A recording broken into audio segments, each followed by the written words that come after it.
Chemical bonding, अच्छा वो अपन कभी किसी संडे को क्लास लगा के इसको पूरा कर देंगे, डिस्कशन साथ में कर लेंगे डिस्कशन।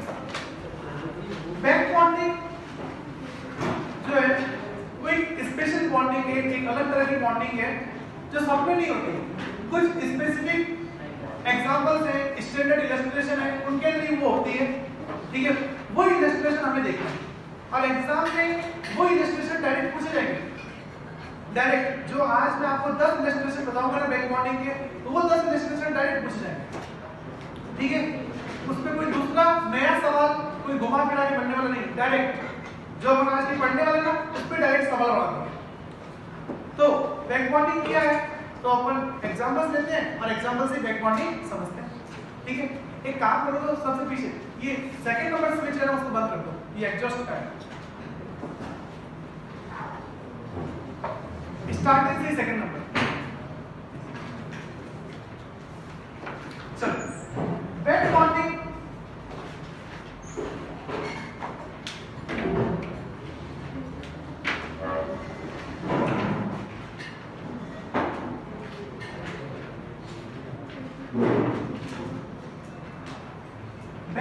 में सबसे पहला इलस्ट्रेशन है Lewis acid strength. Lewis acid strength of BF3, BCl3, BBr3 and BI3।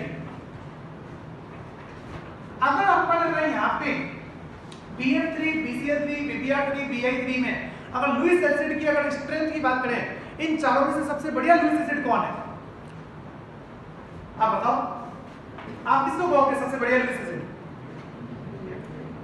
BF3 कि BF3 जो है वो सबसे बढ़िया लुईस एसिड होना चाहिए कि यहाँ पे बोरोन से 3 फ्लोरीन जुड़े हुए, तो 3 फ्लोरीन बोरोन से खूब इलेक्ट्रॉन खींचेंगे, क्योंकि फ्लोरीन का माइनस आई क्या होता है, काफी ज्यादा होता है। तो फ्लोरीन क्या करेगा, अच्छे खासे बोरोन से इलेक्ट्रॉन खींचेगा, तो बोरोन बहुत ज्यादा डेफिशिएंट रह जाएगा, उसमें इलेक्ट्रॉन की डेफिशिएंसी आ जाएगी, इलेक्ट्रॉन की कमी आ जाएगी।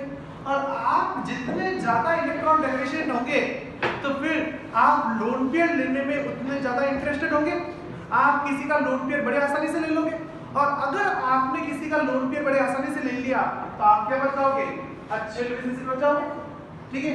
तो BF3 जो होना चाहिए, BF3 जो होना चाहिए वो बढ़िया लुईस एसिड होना चाहिए, फिर BCl3, फिर BBr3 और फिर BI3। ये ऐसा सोचा गया, ऐसा लोगों ने सोचा, ये एक्सपेक्टेड ऑर्डर है कि ऐसा होना चाहिए।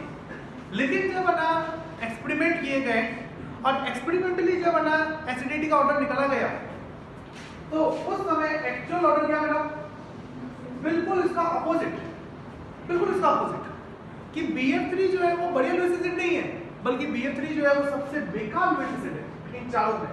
तो इन चारों में ये सबसे बेकार है, फिर BCl3, फिर BBr3 और फिर उसके बाद BI3, ठीक है। अब ऐसा क्यों, तो उसका रीजन है बैक बॉन्डिंग, इसका रीजन है बैक बॉन्डिंग। कैसे, तो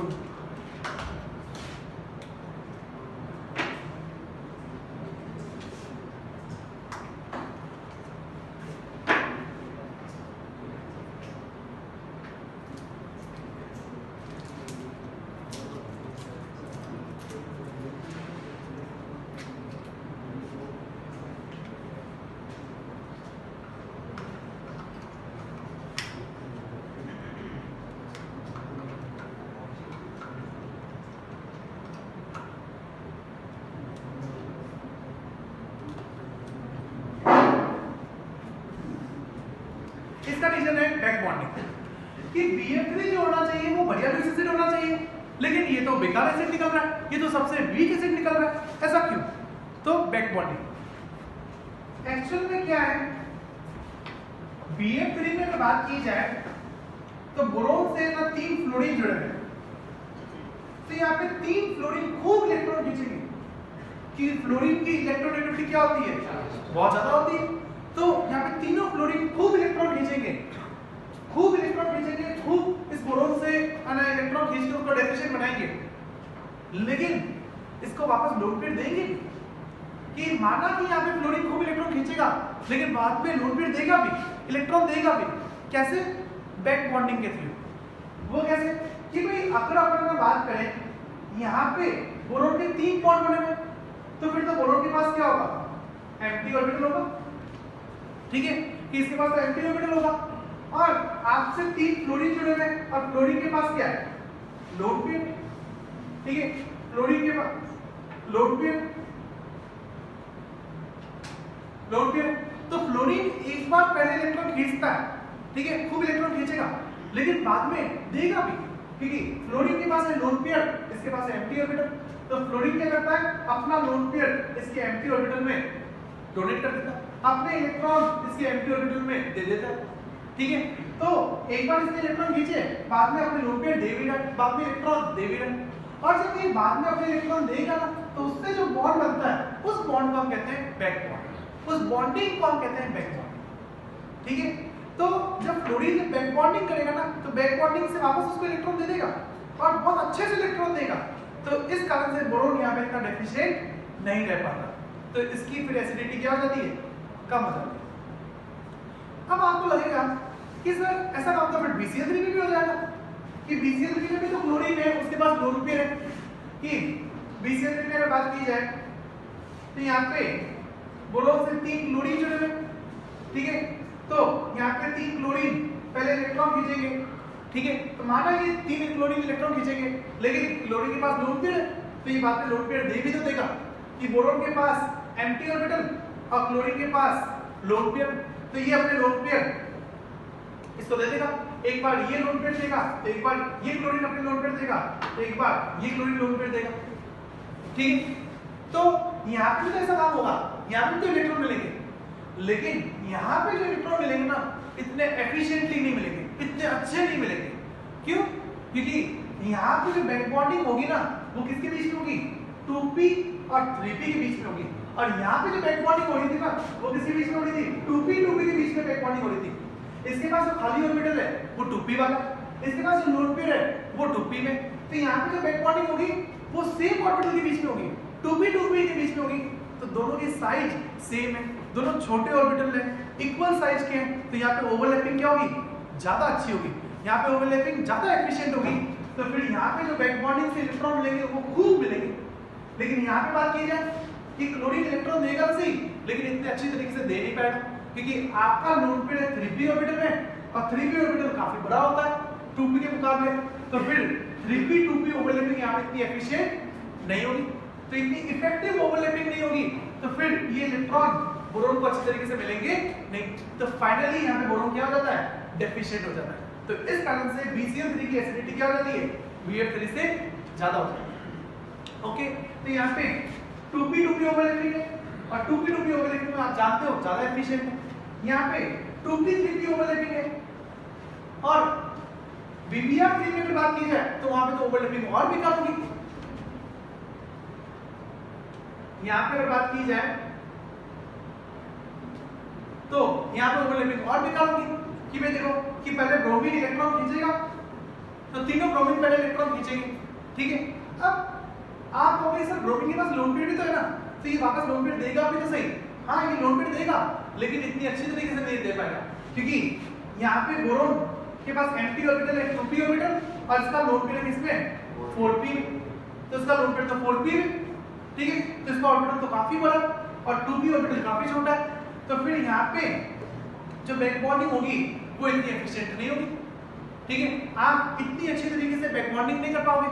माना आपके पास इलेक्ट्रॉन है और आप इलेक्ट्रॉन दे भी रहे हो, लेकिन आपके इलेक्ट्रॉन इतने अच्छे से मिलेंगे नहीं, क्योंकि आप तो एक बड़े एटम हो, तो आपसे जो बॉन्ड बनेगा वो बड़ा बॉन्ड बनेगा, तो एक कच्चा बॉन्ड बनेगा, तो आपसे जो बॉन्ड बनेगा वो एक कच्चा होगा, आपकी जो ओवरलैपिंग है वो बहुत बेकार है, तो इसलिए यहाँ पे बैक बॉन्डिंग इतनी अच्छी नहीं हो पाई, आप इतने अच्छे लोन पेयर नहीं दे पाओगे, तो फाइनली बोरोन क्या हो जाएगा? काफी इलेक्ट्रॉन डेफिशिएंट हो जाएगा। तो यहाँ पे डेफिशिएंसी BCl3 से भी ज्यादा हो जाती है, तो फिर ये BBr3 क्या हो जाता है? और अच्छा बेसिस बन जाता है। ओके, तो इलेक्ट्रॉन सब में मिलते हैं, फ्लोरीन भी देगा, क्लोरीन भी देगा, ब्रोमीन भी देगा, आयोडीन भी देगा, लेकिन फ्लोरीन बहुत अच्छे से देता है। यहाँ पे जो बैक बॉन्डिंग जो हो रही है वो 2p2p के बीच में हो रही है तो बहुत ज्यादा एफिशिएंट होगी। यहाँ पे 3p2p के बीच में हो रही है वो इतनी एफिशिएंट नहीं है, इसलिए यहाँ पे बैक बॉन्डिंग बेकार हो गई, तो इलेक्ट्रॉन कम मिलेंगे, यहाँ पे और कम मिलेंगे, तो फिर ये बोरॉन ज्यादा डेफिशिएंट होगा, और बोरॉन जितना डेफिशिएंट होगा ना उसकी लुईस एसिड स्ट्रेंथ क्या होगी उतनी ज्यादा, तो Bpr3 क्या हो जाएगा, अच्छा लुईस एसिड हो जाएगा, फिर BCl3 फिर Ba, समझे? ओके, तो इसका रीजन अगर लिखा जाए कि BF3 जो है वो सबसे कम लुईस एसिड आ रहा है, इसकी एसिडिटी सबसे कम आ रही है, तो इसका रीजन क्या है?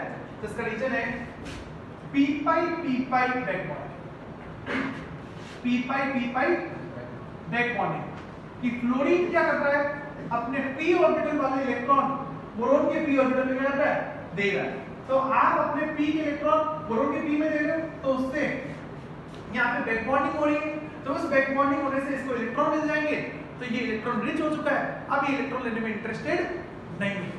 ओके, तो p-pi बैक बॉन्डिंग के कारण यहाँ पे एसिडिटी जो होती है वो कम हो जाती है, समझे? लिख लो।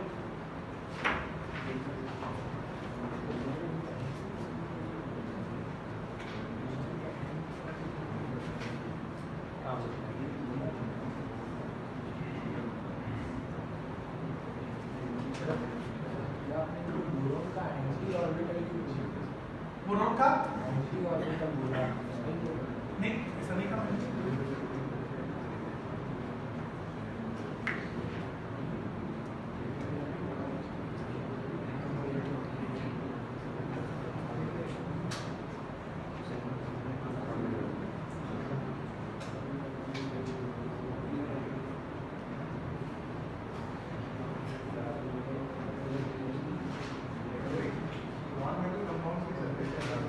नॉन मेटल कंपाउंड की, जैसे एग्जांपल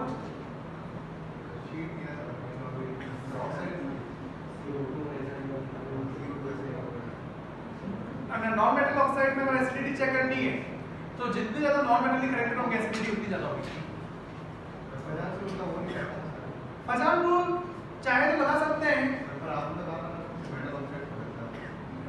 अगर नॉन मेटल ऑक्साइड में भी लग जाता है, लेकिन अगर सेम नॉन मेटल ऑक्साइड हो ना N2O3 N2O5 हो तो उसमें पहचान रूल से काम चल जाएगा कि N2O5 में नाइट्रोजन प्लस 5 पे तो हाइड्रोक्सिडेशन स्टेट, तो फॉर्जिंग पावर बढ़ जाएगी, तो आयनिक कम हो जाएगी, एसिडिटी कम बढ़ जाएगी।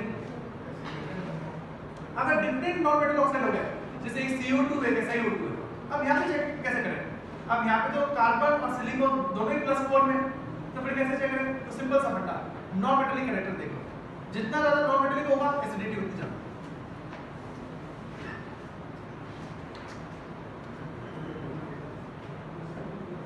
सर ये ऑर्बिटल्स का ग्रुप बदलने से इनकी ओवरलैपिंग बेकार क्यों हो जाती है?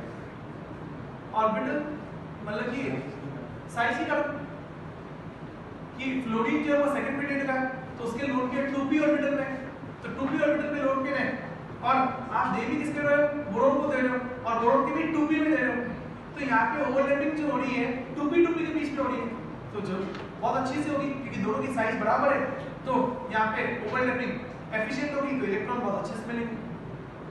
क्लोरीन जो वो थर्ड पीरियड का है, तो उसके लोड के 3p में, और 3p ऑर्बिटल काफी बड़ा होता है, और आप इलेक्ट्रॉन दे रहे हो 2p में, तो वो ओवरलैपिंग इतनी इफेक्टिव नहीं।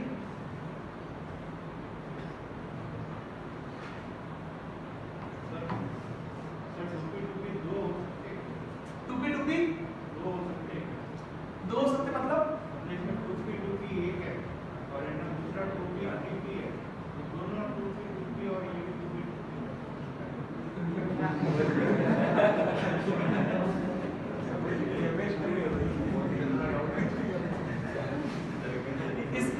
इसमें समझ में आया, इस बात समझ में आई, बस ये देना।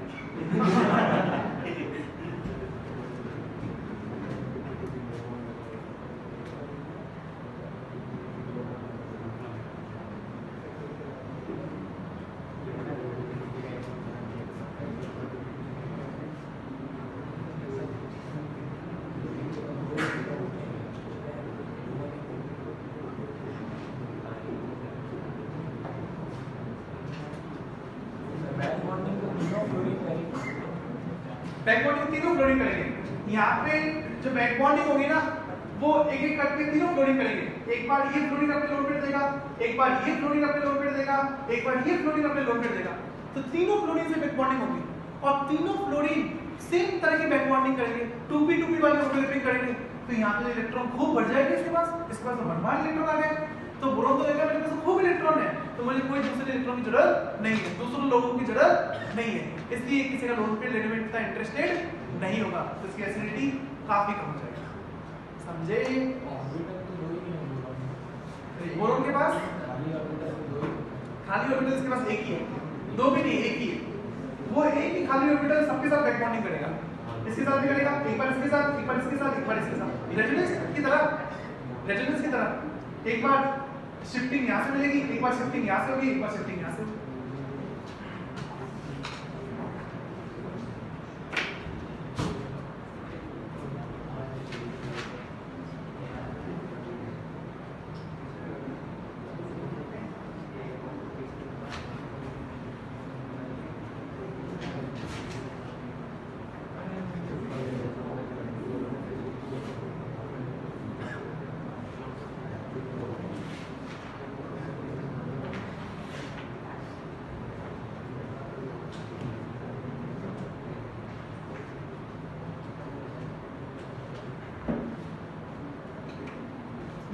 इलस्ट्रेशन है ट्राइमिथाइलअमीन एंड ट्राइसिलाइलअमीन।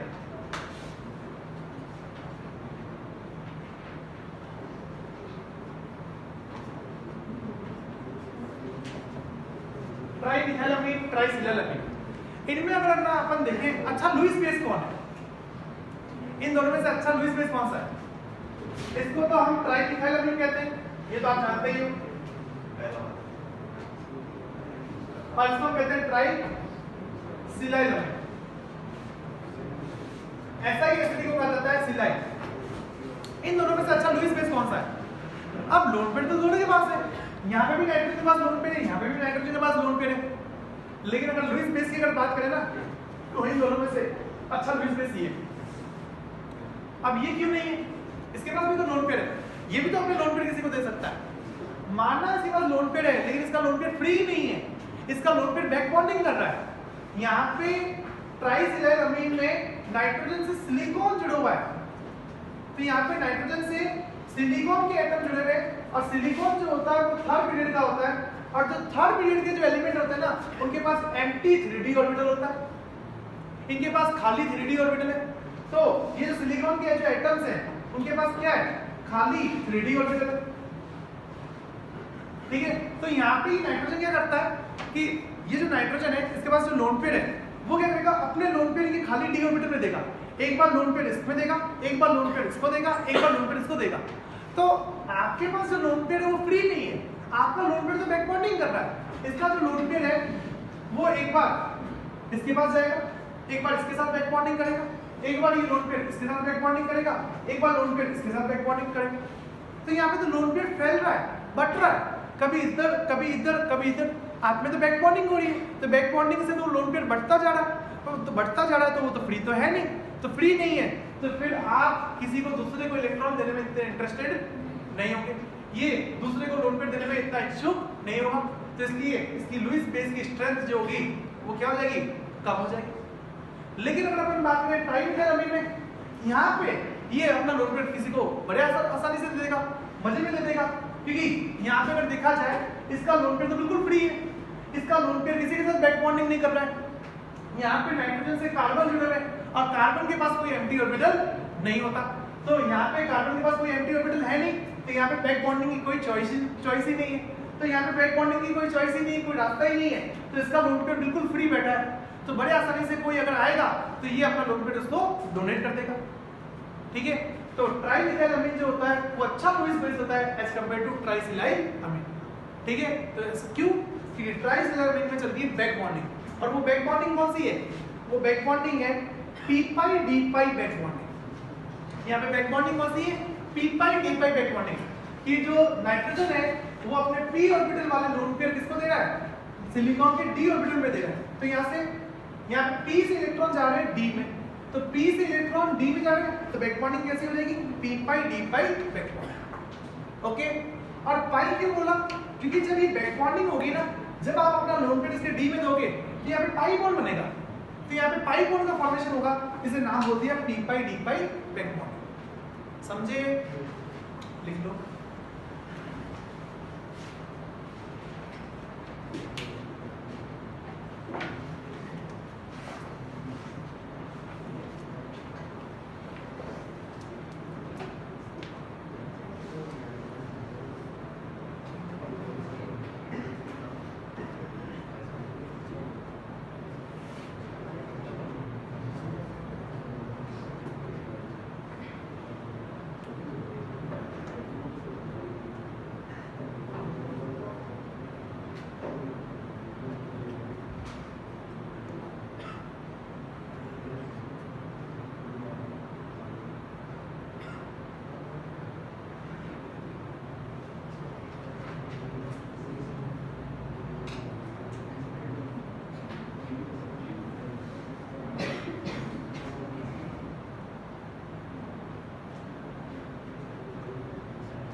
अब एक और बात सुनो, ये जो ट्राइसिलाइल अमीन होता है ना, इसकी जो शेप होती है वो ऑलमोस्ट प्लेनर होती है, ये प्लेनर होता है।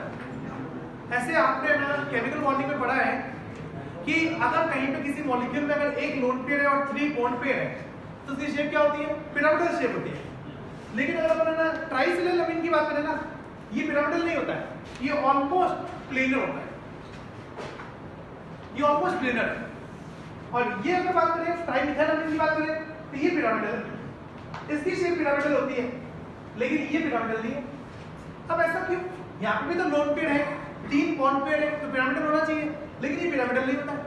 यहाँ पे इसकी शेप ऑलमोस्ट प्लेनर हो जाती है, यहाँ पे तीनों बॉन्ड फ्लैट हो जाते हैं। ऐसा क्यों? तो ऐसा इसलिए है क्योंकि यहाँ पे जो ऊपर जो लोन पेयर जो दिख रहा है वो दिखावे के लिए लोन पेयर है, वो वास्तव में लोन पेयर तो वहाँ पे है ही नहीं, वो लोन पेयर तो बढ़ चुका है, वो तो बैक बॉन्डिंग में जा चुका है। तो आपका जो लोन पेयर है वो तो बैक बॉन्डिंग में जा चुका है, वो कभी इसके साथ बैक बॉन्डिंग कर रहा है, कभी सिलिकॉन दूसरे सिलिकॉन के साथ कर रहा है, कभी यहाँ पे बैक बॉन्डिंग कर रहा है, तो वो लोन पेयर तो यहाँ पे है ही नहीं। तो लोन पेयर तो बैक बॉन्डिंग में जा चुका है, तो फिर लोन पेयर है ही नहीं, तो फिर उससे कोई रिपल्शन मिलेगा भी नहीं। तो रिपल्शन नहीं मिलेगा तो ये तीनों जो बॉन्ड होंगे वो क्या हो जाएंगे? फ्लैट हो जाएंगे। और जैसे ये तीनों बॉन्ड फ्लैट हो जाएंगे तो इसकी शेप क्या हो जाएगी? प्लेनर हो जाएगी। ओके, तो ध्यान रखना कि ट्राइसिलाइल अमीन में कि ऊपर का जो लोन पेयर जो दिखाया जाता है वो दिखावे के लिए लोन पेयर है, वो है नहीं, वो तो बैक बॉन्डिंग में जा रहा है, वो तो बैक बॉन्डिंग में बिजी हो चुका है, तो वो तो फ्री तो है ही नहीं, तो फिर वो इन 3 बॉन्ड को तो रिपेल ही नहीं करेगा, तो ये 3 बॉन्ड क्या हो जाएंगे? फ्लैट हो जाएंगे। और जैसे ही फ्लैट हो जाएंगे तो इसकी शेप क्या हो जाएगी? प्लेनर। ओके, ये बहुत इंपॉर्टेंट बात है कि ट्राइसिलाइल अमीन जो होता है वो प्लेनर होता है।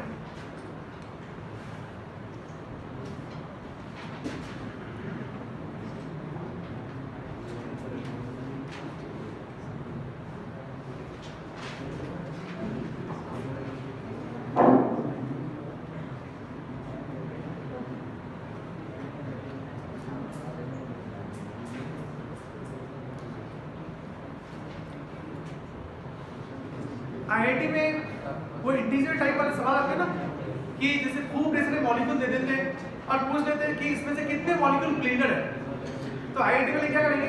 एक मॉलिक्यूल ये डाल देंगे, आपको खूब ढेर सारे मॉलिक्यूल दे देंगे और कह देंगे कि बताओ कि इसमें से कितने नंबर ऑफ मॉलिक्यूल्स जो है वो प्लेनर है।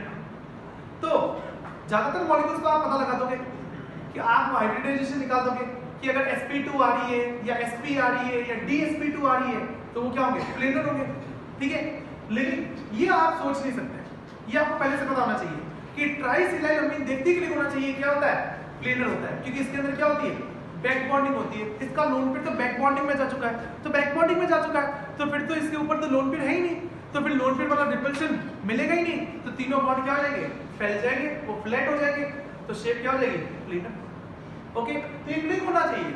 अगर ये क्लिक हो गया तो आपका आंसर सही हो जाएगा, अगर ये क्लिक नहीं हुआ, आप इसको भूल गए तो फिर फंस जाओगे, आपके आंसर में एक का फर्क आ जाएगा, क्योंकि ज्यादातर जो मॉलिक्यूल्स होंगे वो तो आप पता लगा दोगे, इसको अगर आप नहीं पकड़ पाए तो ये आपको मिस हो जाएगा, तो आप जो एक्चुअल आंसर होगा उससे आपका एक कम आएगा। ओके, तो एग्जाम में बस यही खेल है इनऑर्गेनिक में, कि इनऑर्गेनिक का सवाल देखते ही आपको क्लिक होना चाहिए कि इसमें तो ये बातें थी, इसमें ऐसा होता है, तो वो ध्यान होना चाहिए। क्लिक हो गया आंसर आप निकाल दोगे, क्लिक नहीं हुआ तो वहां पे सोचने का कोई कंसेप्ट नहीं है। इनऑर्गेनिक में ऐसा नहीं कि अपन सोच लेंगे, नहीं, सोचने का कोई वहां पे तरीका है ही नहीं, पहले से पढ़ा हुआ होगा तो हो जाएगा, नहीं पढ़ा हुआ है तो नहीं हो पाएगा। चलिए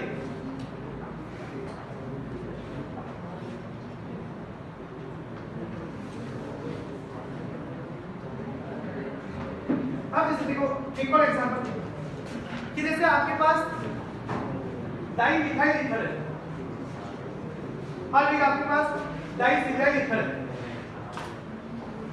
एक डाइमिथाइल ईथर है, एक डाइसिलाइल ईथर है, ठीक है। यहाँ पे बॉन्ड एंगल है θ1, यहाँ पे बॉन्ड एंगल है θ2, कंपेयर बॉन्ड एंगल θ1 θ2 किस पे एंगल ज्यादा होगा, तो यहाँ पे अगर θ1 और θ2 को कंपेयर करें तो θ2 क्या होगा, ज्यादा होगा, क्यों, बैक बॉन्डिंग, यहाँ पे बैक बॉन्डिंग हो जाएगी, यहाँ पे ऑक्सीजन से कौन जुड़े हुए हैं, सिलिकॉन जुड़े हुए हैं, ठीक है। तो ये जो डाइसिलाइल ईथर है वहां पे तो सिलिकॉन के एटम जुड़े हुए हैं, और सिलिकॉन के पास क्या होता है, एम्प्टी 3d ऑर्बिटल होता है, और आपके पास क्या है, लोन पेयर है, तो फिर आपका लोन पेयर क्या करेगा, इनके साथ बैक बॉन्डिंग करेगा, ठीक है। एक लोन पेयर इसमें बढ़ेगा तो एक लोन पेयर इसमें फैलेगा, तो यहाँ पे बैक बॉन्डिंग चल रही होगी, तो बैक बॉन्डिंग से जो लोन पेयर होंगे वो तो यहाँ पे फैल जाएंगे, तो लोन पेयर तो बैक बॉन्डिंग में जा चुके हैं, वो तो बॉन्डिंग कर रहे हैं, तो वो तो यहाँ पे ऊपर है ही नहीं, तो ऊपर है ही नहीं, तो यहाँ पे रिपल्शन क्या हो जाएगा, लोन पेयर का कम हो जाएगा, तो ये जो बॉन्ड्स होंगे वो क्या हो जाएंगे, खुल जाएंगे, एक्सपेंड हो जाएंगे, तो इससे एंगल इंक्रीज हो जाएगा, ठीक है। लेकिन ऐसा काम यहाँ पे नहीं हो पाएगा, क्योंकि यहाँ पे ऑक्सीजन से कौन जुड़े हुए हैं, कार्बन, और कार्बन के पास कोई एम्प्टी ऑर्बिटल तो है नहीं, तो इसमें बैक बॉन्डिंग नहीं हो पाएगा।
अगर आपसे यहाँ पे बैक बॉन्डिंग का टाइप पूछा जाए कि यहाँ पे कौन सी टाइप की बैक बॉन्डिंग चल रही है, p/d चल रही है या p/d चल रही है, तो यहाँ पे p/d चल रही है, क्योंकि ऑक्सीजन के लोन पेयर किसमें होंगे, इसके लोन पेयर जो होंगे वो p ऑर्बिटल में होंगे, ठीक है। तो p से इलेक्ट्रॉन किस में जा रहे हैं, d में जा रहे हैं, तो ये बैक बॉन्डिंग कौन सी हो जाएगी, p/d बैक बॉन्डिंग, ओके, ये ध्यान रखना।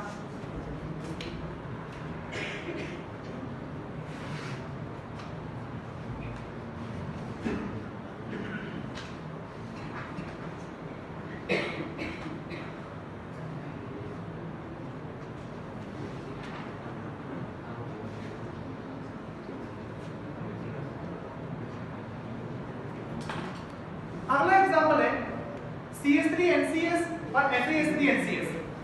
CH3NCS जो होता है ये बेंड शेप होती है, इसकी बेंड शेप होती है, लेकिन SiSD_NCS जो होता है ये ऑलमोस्ट लीनियर होता है, इसकी शेप लीनियर है।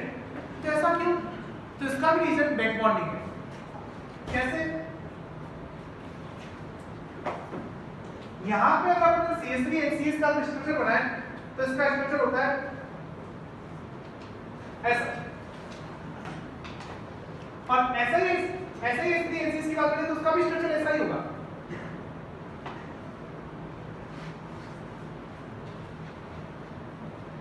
लेकिन ये बेंट नहीं रहेगा, जैसे इसकी शेप जो होगी ना कुछ बेंट होगी, क्योंकि यहाँ पे ऊपर क्या है लोड पे, तो वो लोड पे क्या करेगा इन बॉन्ड्स को रिपेल करेगा, तो रिपल्सन से ये बॉन्ड्स को वैसे क्या हो जाएंगे बेंट हो जाएंगे, तो इसकी शेप कैसी हो जाएगी बेंट जैसी हो जाएगी, ठीक है, मुड़ी हुई शेप हो जाएगी। लेकिन यहाँ पे बात की जाए यहाँ पे भी लोड पे रहे लेकिन इसकी शेप बेंट नहीं होती, ये ऑलमोस्ट लीनियर हो जाता है। ऐसा क्यों? तो ऐसा इसलिए यहाँ पे नाइट्रोजन से सिलिकॉन जुड़ा हुआ है और सिलिकॉन के पास क्या होता है एम्प्टी ऑर्बिटल होता है, तो फिर यहाँ पे नाइट्रोजन का जो लोड पेयर होगा वो क्या कर देगा इस एम्प्टी ऑर्बिटल के साथ बैक बॉन्डिंग कर लेगा, तो यहाँ पे बैक बॉन्डिंग हो जाएगी, इसका जो लोड पेयर होगा वो बैक बॉन्डिंग में चला जाएगा। तो अगर आपका लोड पेयर बैक बॉन्डिंग में जा चुका है तो फिर तो यहाँ पे लोड पेयर होगा ही नहीं, तो लोड पेयर नहीं होगा तो फिर यहाँ पे कोई रिपल्शन भी नहीं मिलेगा, तो ये बॉन्ड क्या हो जाएगा लीनियर हो जाएगा, ये बॉन्ड ऊपर आ जाएगा। कि अगर लोड पेयर ऊपर बैठा रहेगा तो वो तो रिपेल करेगा, वो दबाएगा, वो मोड़ेगा, लेकिन ये लोड पेयर तो जो है ये तो ऊपर है ही नहीं, ये तो दिखावे के लिए लोड पेयर बता के रखा है, एक्चुअल में तो बैक बॉन्डिंग कर रहा है, वो तो सिलिकॉन के साथ बैक बॉन्डिंग कर रहा है, तो बैक बॉन्डिंग में ये लोड पेयर जा चुका है, अब ये फ्री नहीं है तो फिर ये रिपल्सन होगा नहीं, तो बॉन्ड क्या हो जाएगा लीनियर हो जाएगा। समझे? ठीक है, तो यहाँ पे p पाई d पाई बैक बॉन्डिंग कारण शेप कैसी हो जाएगी लीनियर। समझे? ध्यान एग्जाम में देखते ही लिखना चाहिए SiSD_NCS इज लीनियर।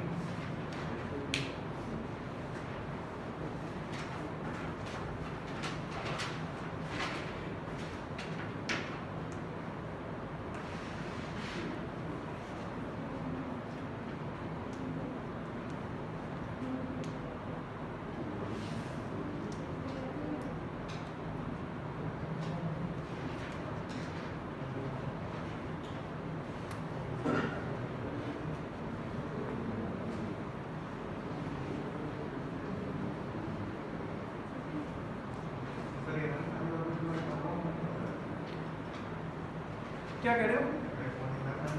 नहीं नहीं, हर खाली में नहीं, जिसमें मैं बता रहा हूं, जिसमें मैं बैक बॉन्डिंग बता रहा हूं उसमें बैक बॉन्डिंग ध्यान रखनी है। ऐसा नहीं कि आप बैक बॉन्डिंग का रिजल्ट हर किसी में लगाने लग जाओ, नहीं, बैक बॉन्डिंग की कुछ फिक्स एग्जांपल है, उसमें बैक बॉन्डिंग का लॉजिक लगता है, सब में नहीं लगता।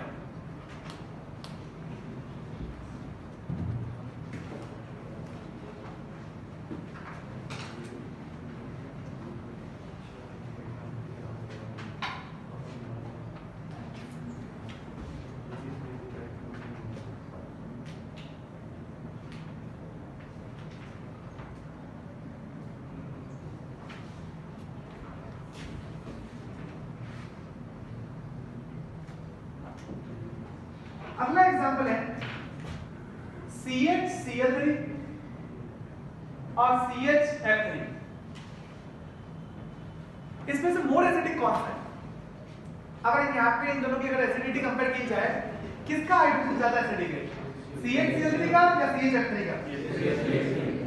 CHCl3 या F3? तो अगर अपन बात करें यहाँ पे 3 फ्लोरीन लगे हुए, तो 3 फ्लोरीन जो लगे हुए वो खूब माइनस से लगेंगे, उनका अच्छा खासा विड्रॉइंग इफेक्ट लगेगा, और जब विड्रॉइंग इफेक्ट बढ़ता है तो उससे एसिडिटी क्या होती है बढ़ती है। ये आपने ऑर्गेनिक में पढ़ा है कि विड्रॉइंग इफेक्ट जितना ज्यादा तो एसिडिटी उतनी ज्यादा। तो यहाँ पे अगर एक्सपेक्टेड और देखा जाए तो वो ये लगता है कि CHF3 जो होगा ना वो मोर एसिडिक होगा CHCl3 से, लेकिन जब एक्सपेरिमेंटली जब एसिडिटी का ऑर्डर निकाला, एक्चुअल में जब एसिडिटी का ऑर्डर निकाला गया तो वहां पे ये लिखा कि बल्कि CHCl3 मोर एसिडिक है, CHCl3 is more acidic then CHF3। अब ऐसा क्यों? तो इसका रीजन है बैक बॉन्डिंग, इसका रीजन बैक बॉन्डिंग। वो कैसे? तो सुनना, कोई एसिड कितना स्ट्रांग होता है वो डिपेंड करता है उसके बनने वाले एनाइन की स्टेबिलिटी पे। पढ़ा था कि नहीं पढ़ा था आपके कंसेप्ट जीओसी में कि एसिडिटी का मूल सिद्धांत क्या है? तो एसिडिटी का मूल सिद्धांत है कि जब भी आपको एसिडिटी पता लगानी हो आप एनाइन बनाओ और एनाइन चेक करो कि एनाइन जितना बढ़िया तो एसिडिटी उतनी ज्यादा। तो आपको चेक करना है कि इन दोनों में से बढ़िया एसिड कौन सा है, तो आप एनाइन बनाओ। तो अगर CH3 अगर H+ लॉस करेगा तो उससे CCl3- बनेगा, ठीक है, और CHF3 अगर H+ लॉस करेगा तो उससे CF3- बनेगा। अगर यहाँ पे अगर अपन माइनस की अगर स्टेबिलिटी देखें तो यहाँ पे C- से 3 फ्लोरीन जुड़े हुए हैं, तो 3 फ्लोरीन खूब दूसरा माइनस लगाएंगे, तो खूब दूसरा माइनस लगा के इस नेगेटिव चार्ज को क्या करेंगे, कम करेंगे, ठीक है। माना यहाँ पे खूब दूसरा माइनस होगा, इतना माइनस आई तो क्लोरीन भी नहीं लगा पाएगा, इतना माइनस आई तो क्लोरीन भी नहीं लगा पाएगा, लेकिन फिर भी माइनस की अगर स्टेबिलिटी देखी जाएगी ना वो यहाँ पे ज्यादा मिलेगी। ऐसा क्यों? माना कि क्लोरीन का जो माइनस आई होगा वो इतना स्ट्रॉन्ग नहीं होगा, लेकिन क्लोरीन में एक फायदा है, क्लोरीन के पास एम्प्टी ऑर्बिटल है, क्लोरीन के पास एम्प्टी ऑर्बिटल है।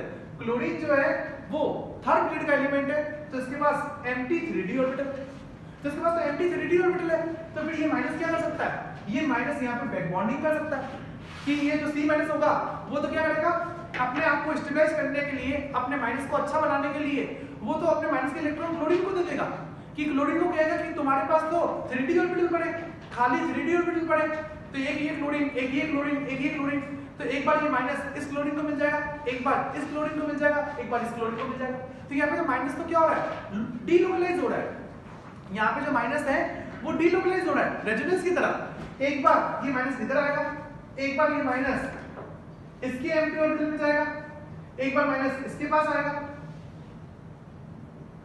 तो यहाँ पे तो जो माइनस होगा वो तो बटेगा, वो तो फैलेगा, और नेगेटिव चार्ज जितना ज्यादा फैलेगा तो स्टेबिलिटी क्या होगी, उतनी ज्यादा मिलेगी। चार्ज जितना ज्यादा स्प्रेड होता है तो उससे चार्ज डेंसिटी क्या हो जाती है, कम हो जाती है, और चार्ज डेंसिटी अगर कम हो जाएगी तो उससे स्टेबिलिटी इंक्रीज हो जाएगी। यहाँ पे बात की जाए तो यहाँ पे चार्ज फैल नहीं रहा है, यहाँ पे तो बस क्लोरीन क्या कर रहा है, अपने माइनस आई के रास्ते इसके नेगेटिव चार्ज को खींच रहा है। तो यहाँ पे बस आप नेगेटिव चार्ज थोड़ा सा खींच रहे हो, लेकिन यहाँ पे नेगेटिव चार्ज फैल नहीं रहा है, यहाँ पे नेगेटिव चार्ज एक ही कार्बन पे क्या हुआ है, इकट्ठा हुआ है, लेकिन यहाँ पे तो नेगेटिव चार्ज तो फैल चुका है, कभी इधर कभी इधर कभी इधर, तो उससे स्टेबिलिटी क्या हो जाएगी, बहुत अच्छी खासी मिल जाएगी। तो अगर माइनस की अगर स्टेबिलिटी देखी जाए तो CCl3- ज्यादा स्टेबल है, तो अगर ये माइनस बढ़िया है तो फिर इसका एसिड क्या होगा, अच्छा होगा, तो CH3 क्या हो जाएगा, मोर एसिडिक हो जाएगा, समझे। तो इसका भी रीजन क्या है, बैक बॉन्डिंग। बैक बॉन्डिंग कौन सी, कि कार्बन जो है अपने माइनस वाले इलेक्ट्रॉन किसको दे रहा है, इसके d ऑर्बिटल में दे रहा है, और इसके माइनस वाले इलेक्ट्रॉन किसमें होंगे, p में होंगे, ठीक है। तो यहाँ पे बैक बॉन्डिंग कौन सी हो रही है, p pi बैक बॉन्डिंग। तो p pi बैक बॉन्डिंग से यहाँ पे माइनस की स्टेबिलिटी बढ़ जाएगी, तो CH3 क्या हो जाएगा, मोर एसिड।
है ना,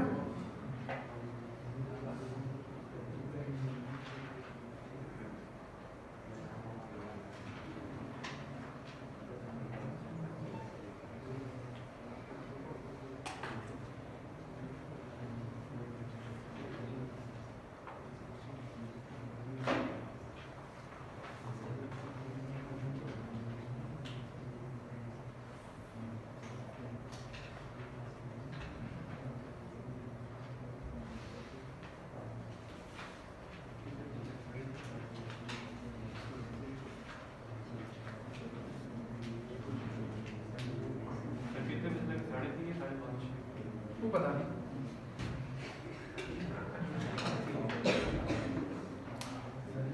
ओके, कल का पता है, कल तो 5:30 कल, परसों 6 बजे तक, आधा घंटा जाता होली है इसलिए। ओके, तो ये समझ में आया, ठीक है। अब फाइनली अब इसको याद रख लेना है कि भाई CH Cl3 और CHF3 अगर कहीं पे दिख जाए, देखते ही होना चाहिए CH Cl3 की एसिडिटी क्या होती है, ज्यादा होती है। क्यों ज्यादा होती है? Due to back bonding. कौन सी बैक बॉन्डिंग है? कि कार्बन के p इलेक्ट्रॉन से इलेक्ट्रॉन कहां पे जा रहे हैं? क्लोरीन के empty d में जा रहे हैं। तो यहाँ पे p5 d5 बैक बॉन्डिंग हो रही है। तो p5 d5 बैक बॉन्डिंग से माइनस क्या हो जाएगा? बढ़िया हो जाएगा, तो एसिडिटी बढ़ जाएगी। समझ गए? अगला एग्जांपल आप ऐसे पढ़ चुके हो ऑर्गेनिक में। ऑर्गेनिक में आपने कार्बीन्स पढ़े होंगे, पढ़े थे कार्बीन? हाँ, कार्बीन्स में आपने दो तरह के कार्बीन पढ़े होंगे, एक आपने सिंगलेट कार्बीन पढ़ा होगा और एक आपने ट्रिपलेट कार्बीन पढ़ा होगा, ठीक है। और वहां पे आपने एक बात पढ़ी होगी कि ट्रिपलेट कार्बीन जो होते हैं वो ज्यादा अच्छे होते हैं सिंगलेट के मुकाबले। ट्रिपलेट जनरली मोर स्टेबल होते हैं। लेकिन आपने वहां पे एक और बात भी पढ़ी होगी, but in case of dihalocarbene singlet is more stable than triplet. कि ऐसे तो ट्रिपलेट अच्छे होते हैं, लेकिन अगर कार्बीन के अगर बॉन्ड अगर हेलोजन से जुड़े हुए हैं तो उस केस में सिंगलेट बढ़िया हो जाता है। देखो ये एक डाई येलो कार्बीन है, ये भी डाई येलो कार्बीन है, लेकिन ये सिंगलेट है और ये ट्रिपलेट है, ठीक है। तो यहाँ पे कार्बीन से हेलोजन जुड़े हुए हैं, तो अगर कार्बीन से जब हेलोजन जुड़े हुए होते हैं तो सिंगलेट कार्बीन जो होता है वो ट्रिपलेट से क्या हो जाता है? बढ़िया हो जाता है। अब ऐसा क्यों? तो इसका भी रीजन क्या है? Back bonding. कि यहाँ पे क्या हो जाती है? बैक बॉन्डिंग हो जाती है, तो बैक बॉन्डिंग से स्टेबिलिटी मिल जाती है। वो कैसे? भाई देखो, सिंगलेट में तो क्या है, अगर अपन सिंगलेट की बात करें ना, तो सिंगलेट में जो हेलोजन जुड़े हुए हैं ना, वो यहाँ पे बस एक ही काम करेंगे। क्या काम करेंगे? बस इलेक्ट्रॉन खींचेंगे, इस कार्बन से इलेक्ट्रॉन खींचते जाएंगे, माइनस साइन लगाते जाएंगे, इलेक्ट्रॉन लेते जाएंगे। ऐसे ही कार्बन के पास इलेक्ट्रॉन है नहीं, ऐसे ही कार्बन इलेक्ट्रॉन डेफिशिएंट है, ऐसे ही कार्बन बहुत ज्यादा रिएक्टिव है, आप उससे और इलेक्ट्रॉन खींचे जा रहे हो, तो और इलेक्ट्रॉन खींचे जाओगे तो ये तो और परेशान होता जाएगा, ठीक है। तो इसकी स्टेबिलिटी क्या होती जाएगी? कम होती जाएगी। तो ट्रिपलेट में तो बस इलेक्ट्रॉन लिए जा रहे हैं, देने की तो कुछ बात ही नहीं है। लेकिन सिंगलेट में अगर बात की जाए ना, कि सिंगलेट में ये जो हेलोजन जुड़े हुए हैं, तो ये हेलोजन इलेक्ट्रॉन खींचेंगे, ये माइनस साइन से लेंगे, ये माइनस साइन से तो लेते तो है, लेकिन ये वापस इलेक्ट्रॉन देते भी हैं। वो कैसे? कि भाई जो सिंगलेट कार्बन होता है ना, उसके पास एम्प्टी ऑर्बिटल होता है। सिंगलेट जो होता है उसके पास एम्प्टी ऑर्बिटल होता है, एम्प्टी p ऑर्बिटल होता है, ठीक है। कि उसके पास एम्प्टी p ऑर्बिटल होता है। सिंगलेट इज sp2, तो वो sp2 होता है, तो उसके पास एक अनहाइब्रिडाइज्ड p ऑर्बिटल है। तो आपके पास एक एम्प्टी p ऑर्बिटल है और आपसे कौन जुड़े हुए हैं? हेलोजन। और हेलोजन के पास क्या होता है? Lone pair. तो यहाँ पे हेलोजन के पास लोन पेयर, तो एक बार हेलोजन आपके इलेक्ट्रॉन खींचेंगे, लेकिन बाद में ये हेलोजन आपको लोन पेयर देंगे, क्योंकि आपके पास खाली ऑर्बिटल है और इनके पास लोन पेयर है, तो इनका लोन पेयर आपको मिलेगा। तो इससे क्या होगा? बैक बॉन्डिंग होगी, और जब बैक बॉन्डिंग होगी तो उससे आपको इलेक्ट्रॉन मिलेंगे। तो यहाँ पे हेलोजन इलेक्ट्रॉन खींच तो रहे हैं, लेकिन वापस दे भी रहे, बैक बॉन्डिंग के रास्ते इलेक्ट्रॉन दे भी रहे। तो यहाँ पे थोड़ी राहत मिलेगी, यहाँ पे थोड़ा सुकून मिलेगा कि यहाँ पे इलेक्ट्रॉन लिए तो जा रहे हैं, लेकिन वापस दिए भी जा रहे हैं। यहाँ पे केवल खींचे जा रहे हैं, देने की कुछ बात ही नहीं। इसलिए ट्रिपलेट जो होते हैं वो बेकार हो जाते हैं, सिंगलेट अच्छे हो जाते हैं, क्योंकि यहाँ पे बैक बॉन्डिंग हो जाती है। समझे? ठीक है। और बैक बॉन्डिंग भी कौन सी है? कि इनका जो लोन पेयर है वो किसमें?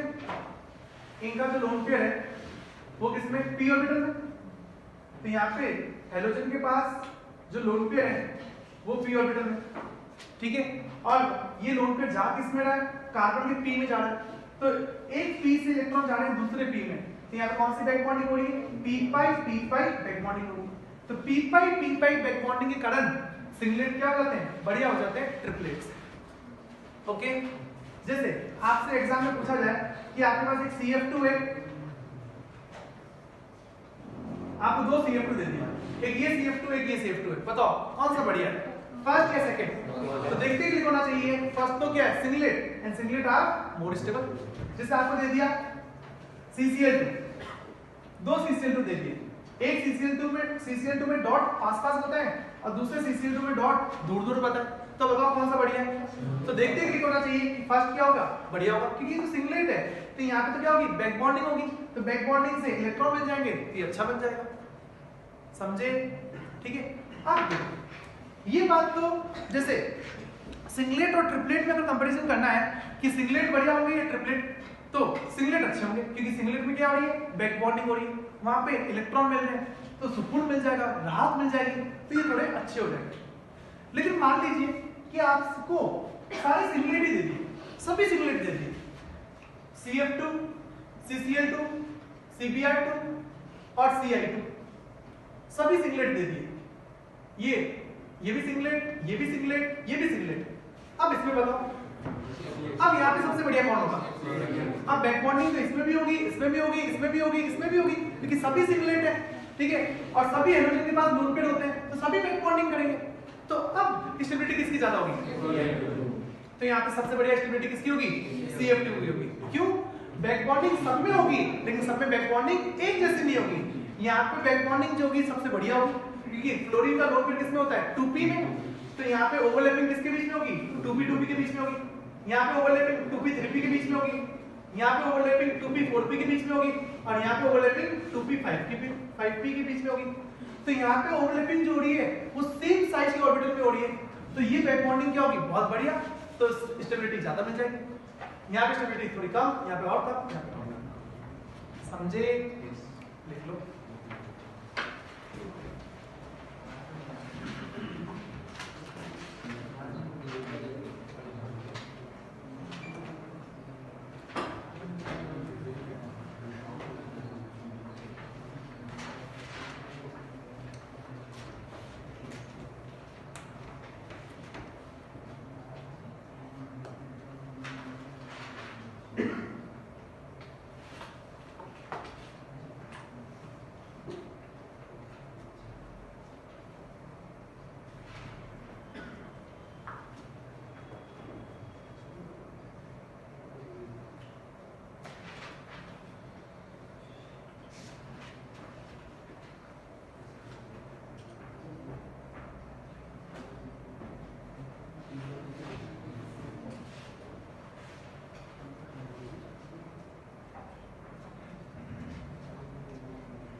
सर अगर ये CF2 CCl2 इसके अंदर सिंगलेट के ट्रिपलेट का कंपैरिजन करें तो अगर ना CF2 CCl2 CBr2 CI2 सभी ट्रिपलेट, ये भी ट्रिपलेट है, ये भी ट्रिपलेट है, ये भी ट्रिपलेट है, ये भी ट्रिपलेट है और ये भी ट्रिपलेट है। अब इसमें स्टेबिलिटी का ऑर्डर क्या होगा? सबसे बढ़िया कौन सा होगा? सबसे स्टेबल कौन सा होगा? भाई ट्रिपलेट में तो बैक बॉन्डिंग का तो कोई लॉजिक ही नहीं है, वहां पे तो बैक बॉन्डिंग होनी नहीं है, वहां तो क्या होती है, केवल खींचातानी होती है, इलेक्ट्रॉन खींचे जाते हैं, और आप जितने ज्यादा इलेक्ट्रॉन खींचोगे तो स्टेबिलिटी क्या हो जाएगी? उतनी कम हो जाएगी। तो जो कम इलेक्ट्रॉन लेगा, जो कम इलेक्ट्रॉन खींचेगा, उसमें स्टेबिलिटी ज्यादा मिलेगी। तो आयोडीन कम इलेक्ट्रॉन खींचेगा, तो इसलिए जो ट्रिपलेट में जो होगा वो Ci2 बढ़िया होगा, फिर Cbr2, फिर CCl2 और सबसे कम Cl2, क्योंकि क्लोरीन सबसे ज्यादा इलेक्ट्रॉन खींचेगा। ओके, आपने ऑर्गेनिक में इलिड पढ़ा होगा, पढ़ा था आपने ऑर्गेनिक में इलिड विटिक रिएक्शन में, ठीक है, कि विटिक रिएक्शन में एक इंटरमीडिएट बनता है इलिड RCH माइनस PPS3, ऐसा कोई इंटरमीडिएट बनता है PPS3, ठीक है। ओके, और ये जो इंटरमीडिएट बनता है जिसको हम इलिड कहते हैं, और इस इलिड को हम कुछ ऐसा बना देते हैं RCH डबल बॉन्ड PPS3 बना देते हैं ऐसा, ठीक है। तो ऐसा क्यों बना देते हैं? एक्चुअल में यहाँ पे बैक बॉन्डिंग हो जाती है, यहाँ पे ये जो C- जो होता है ना, वो क्या करता है, फास्फोरस के साथ बैक बॉन्डिंग कर लेता है। फास्फोरस जो है ना वो थर्ड पीरियड का एलिमेंट है, ठीक है, तो वो थर्ड पीरियड में आता है, और जो भी एलिमेंट थर्ड पीरियड में आता है ना, उनके पास क्या होता है, एम्प्टी 3d ऑर्बिटल होता है। तो यहाँ पे C- किससे जुड़ा हुआ है, फास्फोरस से जुड़ा हुआ है, और फास्फोरस के पास क्या है, एक खाली ऑर्बिटल है, और इसके ऊपर क्या है, माइनस है, और कार्बन के ऊपर अगर माइनस होगा तो क्या वो अच्छी बात है? नहीं, कार्बन के ऊपर माइनस होना अच्छी बात नहीं है, क्योंकि आपकी इलेक्ट्रोनेगेटिविटी बहुत कम है, आप में कोई स्पेशल बात है नहीं, तो ये तो बहुत सिंपल कार्बन है, तो ये अपने ऊपर माइनस चार्ज को झेल नहीं पाएगा। तो अपने माइनस को स्टेबलाइज करने के लिए, अपने आप को अच्छा करने के लिए ये कार्बन क्या करता है, अपने माइनस वाले इलेक्ट्रॉन किसको दे देता है, फास्फोरस को दे देता है। तो ये अपने माइनस वाले इलेक्ट्रॉन फास्फोरस के एम्प्टी 3d ऑर्बिटल में दे देता है, तो उससे क्या बन जाता है, पाई बॉन्ड बन जाता है। तो एक तरीके से यहाँ पे बैक बॉन्डिंग हो रही है कि आपने अपने इलेक्ट्रॉन किसको दे दिए, फास्फोरस को दे दिए, उसके एम्प्टी ऑर्बिटल में दे दिए, तो यहाँ पे ये पाई बॉन्ड बन जाता है, बैक बॉन्डिंग हो जाती है। और ये जो बैक बॉन्डिंग हुई है, ये किनके बीच में हुई है, कार्बन का p ऑर्बिटल और फास्फोरस का d ऑर्बिटल, इनके बीच में बैक बॉन्डिंग हो रही है। तो इस बैक बॉन्डिंग को कहते हैं p pi d pi back bonding. Okay, आपसे आईआईटी में पूछ देंगे ऑर्गेनिक का कोई सवाल बना देंगे, और उसमें विटिक रिएक्शन का कोई सवाल बना देंगे, और कह देंगे कि विटिक रिएक्शन में जो इंटरमीडिएट बनता है ना इलिड, उसमें कौन सी बैक बॉन्डिंग है, p pi बैक बॉन्डिंग है, या d pi बैक बॉन्डिंग है, या p pi बैक बॉन्डिंग है, या d pi बैक बॉन्डिंग है, ऐसे ऑप्शन दे देंगे, p pi या d pi या p pi या d pi, कौन सी बैक बॉन्डिंग है? तो ध्यान रखना, यहाँ पे जो बैक बॉन्डिंग होती है वो p pi d pi back bonding होती है। p ऑर्बिटल से इलेक्ट्रॉन कहां पे जा रहे हैं, d ऑर्बिटल में जा रहे हैं, तो p से d में जा रहे हैं, तो p पहले आएगा और d बाद में आएगा। तो यहाँ पे बैक बॉन्डिंग कौन सी है, p pi d pi back bonding, समझे? लिख लो।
आपने ऑर्गेनिक में कभी नाम पढ़ा होगा 3 डिग्री एनऑक्सी अमीन, पढ़ा था नाम, क्या था नाम पढ़ा था साहिल, 3 डिग्री एनऑक्सी amine, pyrolysis of the 3 degree एनऑक्सी amine, Cope celebration. Cope celebration pyrolysis के 3 तरीके बने थे, उसमें तीसरा तरीका कोब सेलिब्रेशन, उसमें 3 डिग्री एनऑक्सी अमीन बनता था, मतलब 3 डिग्री एनऑक्सी अमीन। ओके, अब देखो ये 3 डिग्री एनऑक्सी अमीन जो होता है ना, इस पे सवाल बना देंगे आईआईटी वाले। और ये बात आपके है ना एनसीईआरटी में पी ब्लॉक में दे रखी है कि जैसे पी ब्लॉक में वहां पे लिखा हुआ है एनसीईआरटी में कि जैसे 3 डिग्री एनऑक्सी अमीन होता है ना, वैसे ही फास्फोरस का भी कंपाउंड होता है, ये ऑक्सी वाला, फास्फोरस का भी एक कंपाउंड होता है ये ऑक्सी वाला, जैसे यहाँ पे 3 डिग्री एनऑक्सियामिन होता है ना, वैसे ही यहाँ पे फास्फोरस ऑक्सी वाला भी एक कोई कंपाउंड होता है। अब इनमें थोड़ा फर्क है, यहाँ पे तो जो माइनस है वो डीलोकलाइज नहीं हो सकता, यहाँ पे माइनस फिक्स रहेगा, एक ही जगह रहेगा, लेकिन यहाँ पे जो माइनस है वो डीलोकलाइज हो सकता है। यहाँ पे जो माइनस है वो बैक बॉन्डिंग कर सकता है, यहाँ पे इस माइनस का पाई बॉन्ड बन सकता है। वो कैसे? क्योंकि यहाँ पे O माइनस किससे जुड़ा हुआ है? फास्फोरस से जुड़ा हुआ है, और फास्फोरस के पास क्या होता है? खाली रेडियो ऑर्बिटल होता है, और इसके पास माइनस है, तो माइनस मतलब क्या होता है? लोन पेयर होता है। तो यहाँ पे ये ऑक्सीजन क्या करता है कि अपना जो लोन पेयर है, अपने जो माइनस वाले इलेक्ट्रॉन है, ये अपने जो माइनस वाले इलेक्ट्रॉन है वो किसको दे देता है? इसके एम्प्टी ऑर्बिटल में दे देता है। तो अपने आप के माइनस को स्टेबलाइज करने के लिए, अपने माइनस को हटाने के लिए ये अपने माइनस वाले इलेक्ट्रॉन फास्फोरस को दे देता है, फास्फोरस के 3D ऑर्बिटल में दे देता है। तो उससे इनके बीच में क्या बन जाता है? उनके बीच में पाई बॉन्ड बन जाता है। यहाँ पे ये पाई बॉन्ड बन जाता है, ठीक है, कि ऑक्सीजन क्या करता है? अपने माइनस वाले इलेक्ट्रॉन ले लेगा इसके 3D में, ठीक है, यहाँ पे बैक बॉन्डिंग हो जाएगी, उस बैक बॉन्डिंग से यहाँ पे क्या बन जाता है? पाई बॉन्ड बन जाता है। लेकिन ऐसा पाई बॉन्ड यहाँ पे नहीं बन पाएगा, ठीक है। एनसीईआरटी लिखा है, एनसीईआरटी ने पी ब्लॉक में से लिखा है कि नाइट्रोजन में अगर बात की जाए तो नाइट्रोजन में कभी भी आपको ऐसा कंपाउंड नहीं मिलेगा। नाइट्रोजन कभी भी आपको ऐसा कंपाउंड मिलेगा नहीं। आप कितने भी नाइट्रोजन कंपाउंड पढ़ लो कि नाइट्रोजन में कभी भी आपको ऐसा कंपाउंड नहीं मिलेगा, लेकिन फास्फोरस में मिल जाएगा, ठीक है। तो नाइट्रोजन में क्यों नहीं मिल सकता? नाइट्रोजन में ऐसा यहाँ पे काम क्यों नहीं हो सकता? क्योंकि नाइट्रोजन के पास खाली ऑर्बिटल नहीं है, इसके पास एम्प्टी ऑर्बिटल नहीं है, तो फिर यहाँ पे बैक बॉन्डिंग नहीं हो सकती, तो इसलिए ऐसा कंपाउंड यहाँ पे नहीं बन पाएगा। लेकिन यहाँ पे हो सकता है, यहाँ पे फास्फोरस है और फास्फोरस जो है वो 3rd पीरियड का है, तो इसके पास तो एम्प्टी रेडियो ऑर्बिटल होगा, तो फिर ये ऑक्सीजन क्या करेगा? अपना लोन पेयर यहाँ पे दे देगा, और जैसे ही अपना लोन पेयर यहाँ पे देगा तो यहाँ पे क्या बन जाएगा? Pi bond. ओके, ठीक है। तो यहाँ पे बैक बॉन्डिंग हो जाती है, उससे ये पाई बॉन्ड बन जाता है, और इस पाई बॉन्ड को हम नाम दे देंगे कौन सा? p पाई d पाई बैक बॉन्डिंग। इसके p से इलेक्ट्रॉन कहां पे जा रहे हैं? इसके d में जा रहे हैं, तो p से इलेक्ट्रॉन d में जा रहे हैं, तो यहाँ पे बैक बॉन्डिंग कौन सी है? p पाई d पाई बैक बॉन्डिंग। ओके, एग्जाम में पूछ लेंगे कि क्या 3 डिग्री एनऑक्सियामिन के अंदर p पाई d पाई बैक बॉन्डिंग हो सकती है क्या? तो यहाँ पे p पाई d पाई बैक बॉन्डिंग नहीं हो सकती भाई। p पाई d पाई बैक बॉन्डिंग करने के लिए d ऑर्बिटल चाहिए, नाइट्रोजन के पास तो d ऑर्बिटल है ही नहीं, तो फिर p पाई d पाई बैक बॉन्डिंग यहाँ पे पॉसिबल ही नहीं है। लेकिन वो बॉन्डिंग यहाँ पे हो सकती है क्योंकि फास्फोरस में d ऑर्बिटल होता है। क्लियर? लिख लो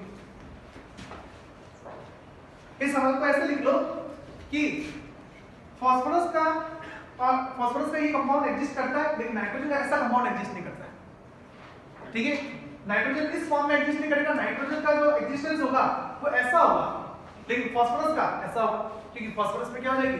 बैक बॉन्डिंग हो जाएगी।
इसका नाम ध्यान नहीं है, इसका नाम मतलब कि नाम ऐसा हो सकता है ट्राई अल्काइल फॉस्फोऑक्साइड,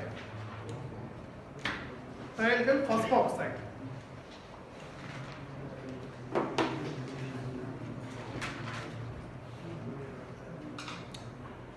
फिर एक और इलस्ट्रेशन, एक इलस्ट्रेशन तो आप है ना बेसिक इनऑर्गेनिक केमिस्ट्री में पढ़ चुके हो। बेसिक इनऑर्गेनिक केमिस्ट्री में आपने एक इलस्ट्रेशन पढ़ लिया है, याद करो। बेसिक इनऑर्गेनिक केमिस्ट्री में आपने एक इलस्ट्रेशन पढ़ा है, XO minus, XO2 minus, XO3 minus, XO4 minus, oxyhalides. Oxyhalides are oxidising agent. सामने वाले को कर देते हैं ऑक्सीडाइज, खुद हो जाते हैं रिड्यूस, और जब खुद रिड्यूस होते हैं तो जीरो से पहले ब्रेक नहीं लगता। अगर एसिडिक मीडियम होगा तो जीरो पे ब्रेक लगता है, अगर बेसिक मीडियम होता है तो -1 पे ब्रेक लगता है। पढ़ा था कि नहीं पढ़ा था? वहां पे आपने एक बात पढ़ी होगी कि XO minus, XO2 minus, XO3 minus और XO4 माइनस, इनमें अगर ऑक्सीडाइजिंग की पावर देखी जाए तो सबसे बढ़िया ऑक्सीडाइजिंग एजेंट कौन सा है? XO minus, ClO minus. ClO minus जो होता है उन सब में से सबसे पावरफुल ऑक्सीडाइजिंग एजेंट है। फिर ClO2 माइनस, फिर ClO3 माइनस, फिर ClO4 माइनस। तो उसका रीजन क्या था? तो उसका रीजन था बैक बॉन्डिंग। ठीक है, वहां पे शायद समझाती होगी, समझे थी बैक बॉन्डिंग? अच्छा ओके, तो यहाँ पे समझा देते हैं।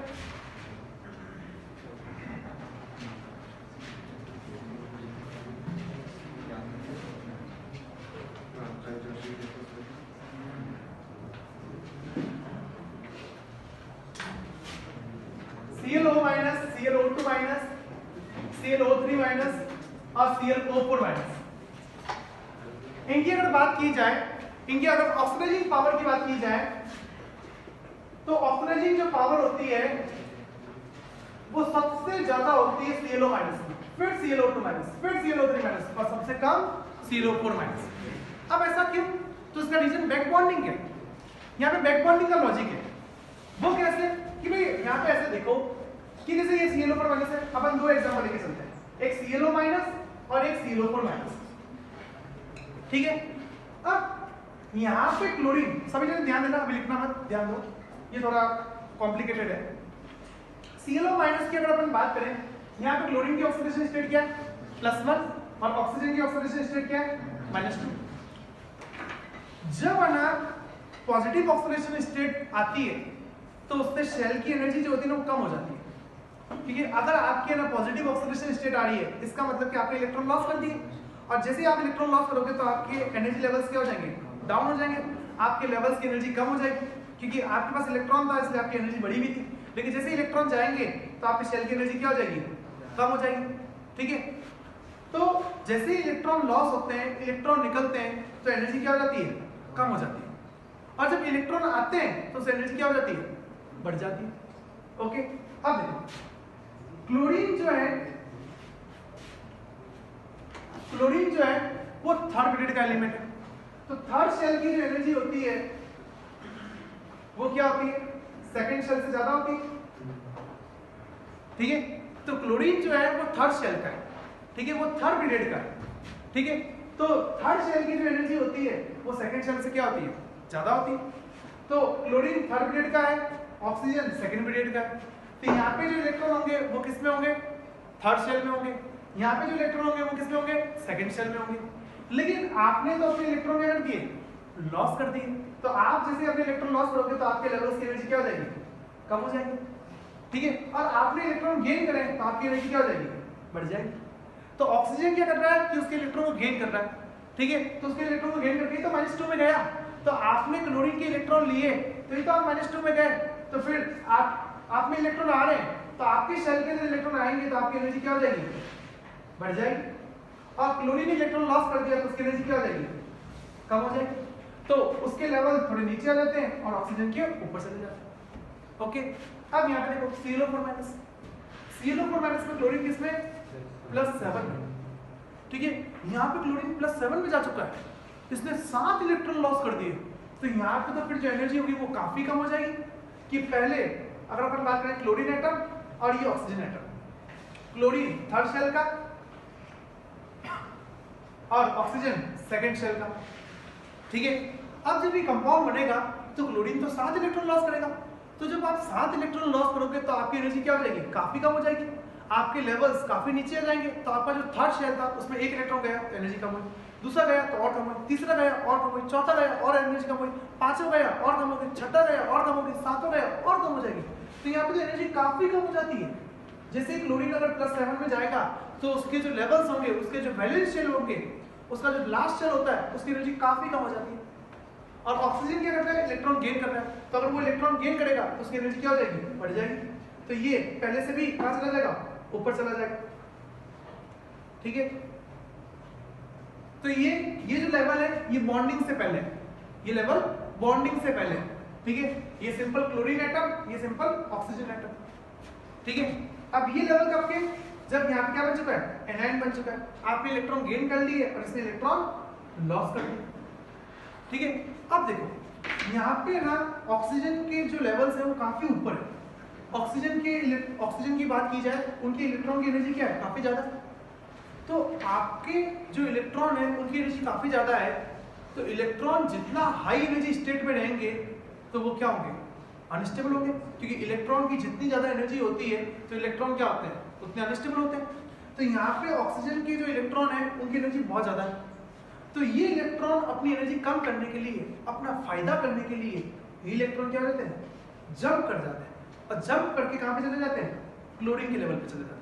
इंटरनली अंदर ही अंदर क्या होने लग जाएगा कि ऑक्सीजन जो होगा ना वो अपने इलेक्ट्रॉन क्लोरीन को देने लग जाएगा, क्योंकि ऑक्सीजन जो है वो हाई एनर्जी वाले स्टेट पे, उसके इलेक्ट्रॉन जो है वो हाई एनर्जी लेवल पे, और क्लोरीन के जो लेवल है वो काफी डाउन है, काफी नीचे, उनकी एनर्जी कम है। तो ये इलेक्ट्रॉन अपना फायदा करने के लिए, अपने आप को स्टेबलाइज करने के लिए ये इलेक्ट्रॉन यहाँ से जंप करके कहाँ पे आ जाते हैं, क्लोरीन में आ जाते हैं।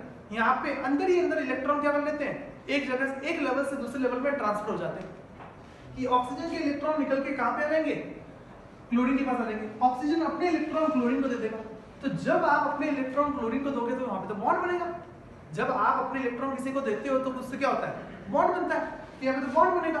तो ये तो बॉन्ड अंदर ही अंदर बन रहा है, तो ये क्या होगी, बैक बॉन्डिंग होगी।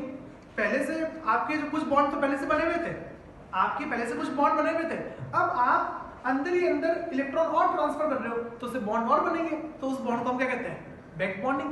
तो यहाँ पे तो बैक बॉन्डिंग होने लग जाएगी कि आपके इलेक्ट्रॉन की एनर्जी ज्यादा है, ठीक है, और आप अपने इलेक्ट्रॉन की एनर्जी को कम करने के लिए क्या करोगे, क्लोरीन को देने लग जाओगे, ठीक है, क्योंकि क्लोरीन के जो लेवल्स हैं उनकी, उसकी जो स्टेट है वो काफी नीचे, ठीक है, उनकी एनर्जी काफी कम है। तो आप अपनी कम एनर्जी करने के लिए क्या करोगे, अपने इलेक्ट्रॉन इसको देते हो, तो उससे आपकी इलेक्ट्रॉन की एनर्जी क्या हो जाएगी, कम हो जाएगी। तो इलेक्ट्रॉन की एनर्जी कम हो जाएगी तो स्टेबिलिटी ज्यादा मिल जाएगी, ये ज्यादा अच्छा हो जाएगा। लेकिन यहाँ पे बात की जाए ना, यहाँ पे भी बैक बॉन्डिंग होगी, यहाँ पे भी इंटरनली बैक बॉन्डिंग होगी, लेकिन यहाँ पे इंटरनल बैक बॉन्डिंग इतनी अच्छी नहीं होगी, क्योंकि यहाँ पे लेवल्स में काफी डिफरेंस नहीं है, तो यहाँ पे ज्यादा फायदा नहीं मिल पाएगा। तो फायदा ज्यादा नहीं मिलेगा तो फिर ये मॉलिक्यूल क्या होगा, अनस्टेबल। तो ये अनस्टेबल होगा, तो इसलिए ये कैसा काम करेगा, एक पावरफुल ऑक्सीडाइजिंग एजेंट की तरह काम करेगा, सामने वाले को ऑक्सीडाइज करेगा और खुद रिड्यूस होगा। ओके, कि यहाँ पे जो ऑक्सीजन है, यहाँ पे ऑक्सीजन है, उसमें अच्छी बैक बॉन्डिंग हो नहीं पा रही है, क्योंकि क्लोरीन जो है वो आपसे नीचे है लेकिन ज्यादा नीचे नहीं है, तो ज्यादा नीचे नहीं है तो बैक बॉन्डिंग इतनी अच्छी है नहीं, तो अंदर से इतना फायदा मिल नहीं रहा है। तो फिर आप क्या करोगे, बाहर कहीं भी जुगाड़ करोगे, बाहर की तरफ से कोई जुगाड़ ढूंढोगे कि भाई अंदर से तो इतना फायदा हो नहीं रहा है, बैक बॉन्डिंग में इतना मजा है नहीं, तो अब क्या करें, अब स्टेबल कैसे बने, तो आप सामने वाले को ऑक्सीडाइज करोगे और खुद क्या हो जाओगे, रिड्यूस। समझे, ठीक है। तो यहाँ पे बैक बॉन्डिंग का एक्चुअल रीजन ये। अब आपसे कोई एग्जाम में पूछेगा नहीं, एग्जाम में आपसे कोई नहीं पूछेगा कि ये समझाओ, आपसे तो एग्जाम में ऑर्डर पूछेंगे, ठीक है। तो ऑर्डर ध्यान रखना, ऑर्डर इंपॉर्टेंट है। और एक बार अपन पढ़ रहे हैं बैक बॉन्डिंग, तो बैक बॉन्डिंग का कंसेप्ट इसमें कैसे जुड़ा हुआ है वो भी बता दिया। कुछ पल्ले पढ़ा, नहीं पढ़ा, कोई बात नहीं, कोई बात नहीं, फाइनली रटना है।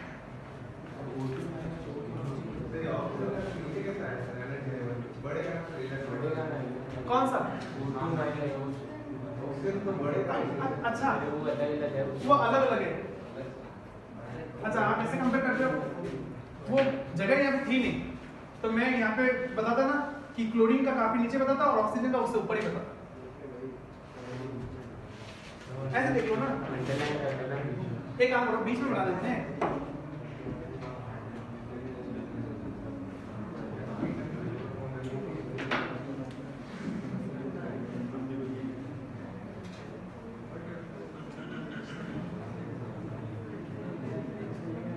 अब सही है?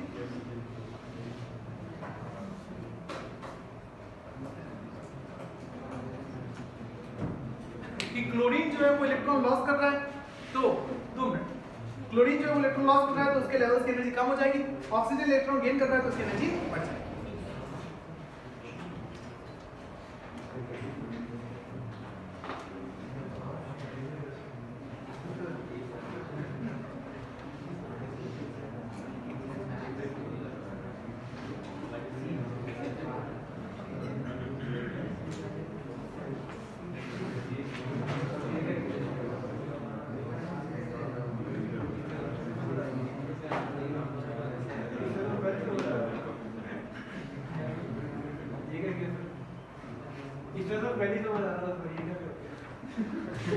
हटाओ इसको, फालतू कंफ्यूजन क्यों करना।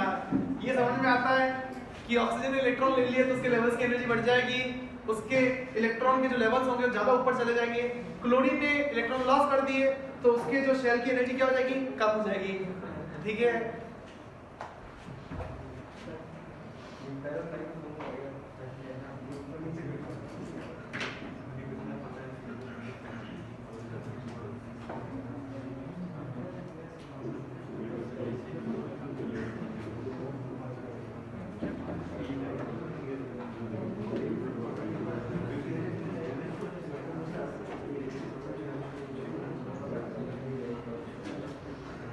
ओके। तो फाइनली ऑर्डर याद रखना है, ठीक है। रीजन आपसे कोई नहीं पूछेगा, रीजन आपको समझाने के लिए है, किसी दूसरे को समझाने के लिए नहीं है। ओके, क्योंकि आपने पैसे दिए इसलिए आपको समझाया जा रहा है, दूसरे पैसे नहीं दिए उनको नहीं समझाएंगे। ठीक है, आईटी वाले आपको पैसे दिए नहीं है तो उनको मत समझाना, उनको तो ऑर्डर बताना। चलिए, हाँ भाई, एक आखिरी example, metal carbonate coordination compound synergic bonding पढ़ी थी कि नहीं पढ़ी थी? साइनेटिक बॉन्डिंग पढ़ी थी या पढ़ नहीं? तो इसको भी रिवाइज कर लेते हैं कि साइनेटिक बॉन्डिंग जो है वो भी क्या है, एक बैक बॉन्डिंग ही है। कि जो साइनेटिक बॉन्डिंग जो होती है मेटल अल्काइल कॉम्प्लेक्सेस में, वो भी क्या है, बैक बॉन्डिंग ही है। कि जैसे हमने एग्जांपल वहां पे लिए थे कोऑर्डिनेशन कंपाउंड में FeCO5 कि FeCO5 में 5 CO आ रहे हैं तो 5 CO ने अपने लोन पे डोनेट कर दिए Fe को।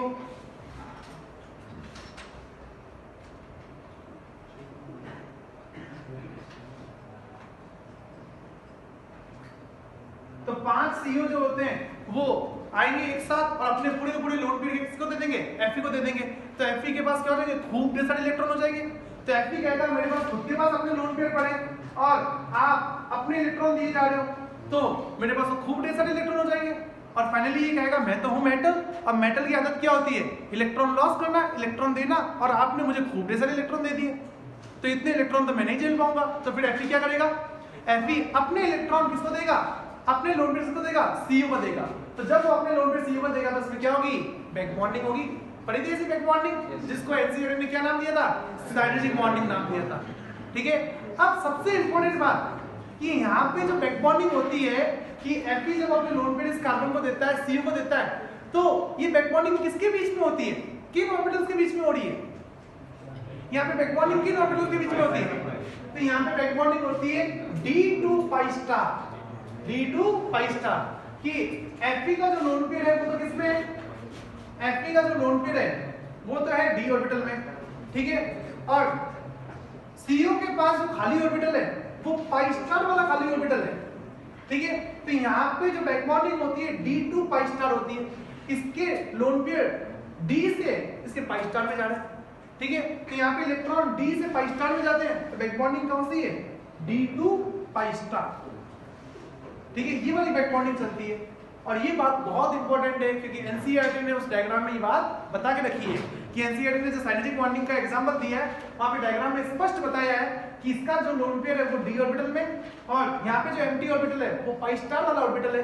तो यहाँ पे d से pi स्टार में बैक बॉन्डिंग हो रही है क्योंकि CO है। CO में जो एम्प्टी ऑर्बिटल होते हैं ना वो कौन से होते हैं, CO में जो एम्प्टी ऑर्बिटल होते हैं वो पाई स्टार 2px और पाई स्टार 2py वाले होते हैं। याद करो मॉलिक्यूलर ऑर्बिटल थ्योरी, CO के लिए MOT लगाओ, तो जब आप इसमें MOT लगाओगे तो इसमें 14 इलेक्ट्रॉन है, तो sigma 1s2 sigma star 1s2 sigma 2s2 sigma star 2s2 पाई 2px2 पाई 2py2 सिग्मा 2pz2, यहाँ तो हो गए 14, तो बाकी बचे हुए खाली कौन से हैं? आगे वाले, और आगे कौन आते हैं? Pi star. तो इसके पास जो एम्प्टी ऑर्बिटल है वो तो पाई स्टार वाले। तो फिर अगर आपको बैक बॉन्डिंग करनी है तो फिर आप बैक बॉन्डिंग किसके साथ करोगे? इनके पाई स्टार के साथ करोगे। ठीक है, तो ध्यान रखना कि ये जो मेटल कार्बोनाइल में जो सिनर्जिक बॉन्डिंग होती है वो एक बैक बॉन्डिंग ही है, और वो बैक बॉन्डिंग है D2 पाई स्टार। समझे?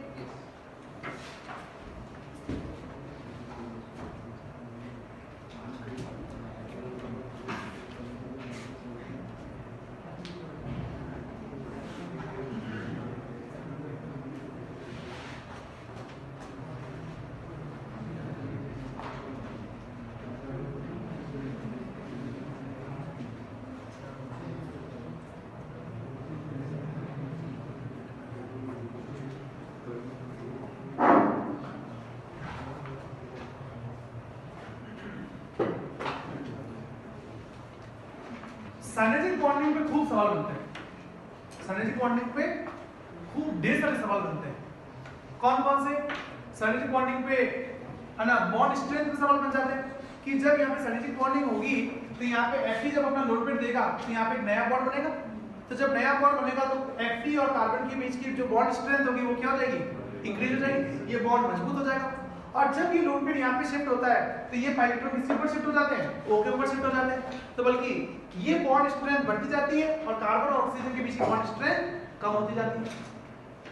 ठीक है, चलिए, तो ये बैक बॉन्डिंग के हमने खूब इलस्ट्रेशन देख लिए, और ये एग्जाम में आएंगे, इससे बाहर कुछ नहीं आएगा, एग्जाम में यही पूछा जाएगा।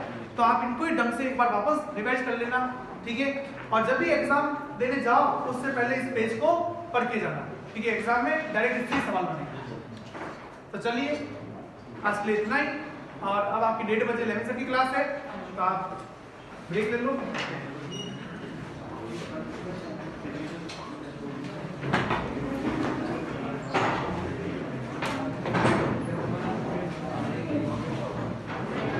Yes.